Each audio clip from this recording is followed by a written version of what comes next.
For the past century, Afghanistan has been at war not only with itself, but with foreign powers as well.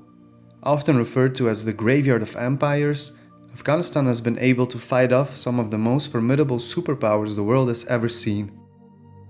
The British Empire, the Soviet Union, and most recently the United States all invaded, yet none could conquer it or establish a sympathetic regime in the end.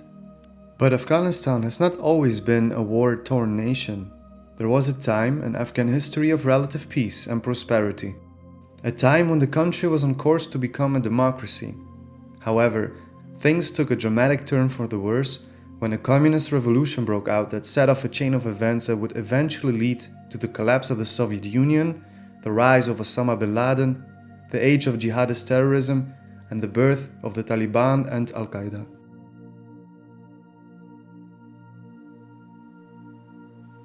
In the 1960s, though, Afghanistan was a totally different place. In 1964, King Mohammad Zahir Shah promulgated reforms which provided for a parliament, elections, and a free press. Members of the royal family were also banned from holding public office. For the first time in Afghan history, elections would select members of the modernized parliament, and the country's political sphere began to change significantly.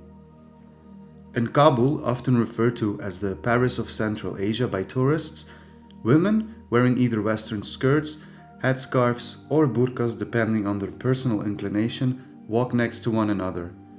Aspiring writers, political activists, and intellectuals formed debate circles.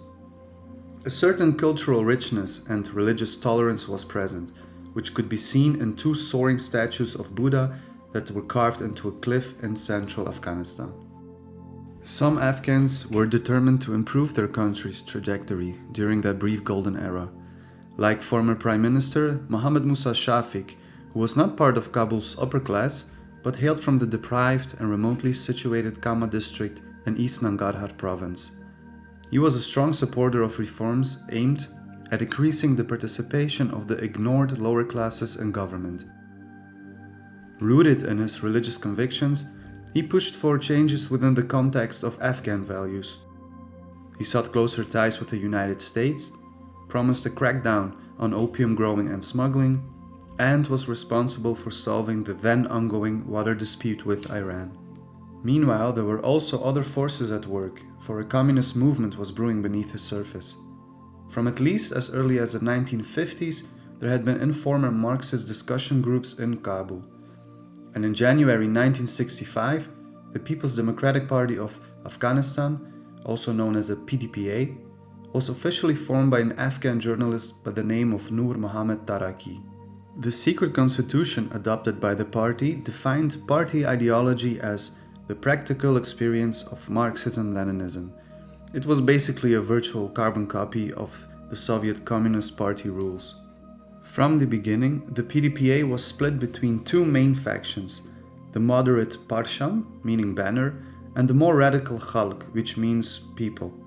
Both Parsham and Khalq at first favored a long-term strategy of patiently recruiting media figures and teachers with the goal of influencing future generations of Afghans. Progress, however, was slow, and after failing at the polls, the Parsham entered into a secret alliance with the king's cousin and former Prime Minister Mohammed Daoud Khan. And with their help, while Zahir Shah was visiting Italy in July 1973, he overthrew the monarchy in a coup and established himself as president of the new Republic of Afghanistan. In April 1978, President Mohammed Daoud Khan himself was overthrown by left-wing military officers led by Taraki.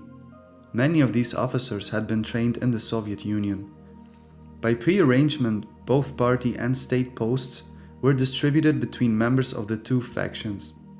Although the Minister of Defense, General Abdul Qadir, was a member of Parsham, the troops were mostly loyal to Hafizullah Amin, a Khalq member. The initial moderate approach to Islam taken by the PDPA was quickly abandoned as the Khalq party sought to consolidate power. Eventually, the Khalq party emerged dominant, mainly because its major base of power was in the military. The new government, which had little popular support, forged close ties with the Soviet Union and launched ruthless purges on all domestic opposition, arresting and executing anti-communist politicians like Mohammed Musa Shafik. They also began extensive land and social reforms, which included eliminating usury, ensuring equal rights for women, and making administrative decrees in classic Marxist-Leninist rhetoric. These reforms were bitterly resented by the devoutly Muslim and largely anti-communist population. Insurgencies arose against the government among both tribal and urban groups. And all of these were known collectively as the Mujahideen, those who engage in jihad, the struggle against oppression, dictatorship, and authoritarianism. Taraki was overthrown in mid-September, and under orders from Prime Minister Hafizullah Amin, was killed 3 weeks later. The Soviets had enough of the uprisings and internal fighting between the Parsham and Khalq, and on the 27th of December, the Red Army invaded Afghanistan and initiated Operation Storm 333. Spetsnaz, Soviet Special Forces, stormed the Tajbekh Palace in Kabul and assassinated General Secretary Hafizullah Amin. The exiled leader of the Parsham faction of the PDPA, Babrak Karmal, was installed as Afghanistan's new head of government. The Soviets initially left the suppression of the rebellion to the Afghan army, but the latter was beset by mass desertions and remained largely ineffective throughout the war. The Afghan war quickly settled down into a stalemate, with more than 100,000 Soviet troops controlling the cities and larger towns, and the Mujahideen moving with relative freedom throughout the countryside. Soviet troops tried to crush the insurgency by various tactics, but the guerrillas generally eluded their attacks. They would attack or raid quickly, then disappear into the mountains, causing great destruction without pitched battles. Mujahideen rebel fighters were waging what at first seemed like an unwinnable war. But all that changed, however, when the United States got involved. Under President Reagan, US support increased.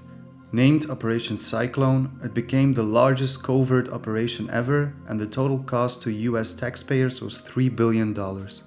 The American government helped set up training schools in Pakistan and encouraged fighters from around the Middle East to join the war. These training schools that the United States had helped establish had trained some of the most dangerous terrorists the world would come to know, and had placed incredibly powerful weapons in their hands. The most infamous being Osama bin Laden.